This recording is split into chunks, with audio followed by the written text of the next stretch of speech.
Molornya pelaksanaan Liga 1 dari agenda yang sebelumnya direncanakan pada bulan Maret menjadi bulan April 2017 berdampak dengan pengeluaran keuangan sejumlah klub yang berlaga di Liga 1, termasuk klub kebanggaan masyarakat Sumsel Laskar Wongkito Sriwijaya FC.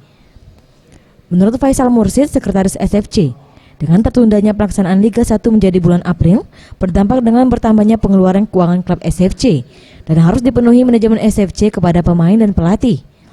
Serta kontrak pemain yang dikontrak satu musim harus ada pembaruan dan revisi agar pemain yang berlaga nantinya dapat dimainkan sampai kompetisi Liga 1 selesai.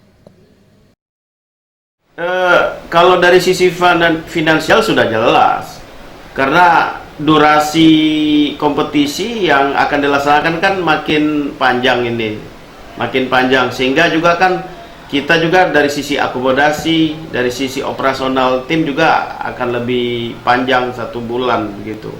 Awalnya kita dengan konsep tanggal 26 Maret kita sudah perhitungkan bahwa perencanaan kita gitu untuk tanggal 26 Maret.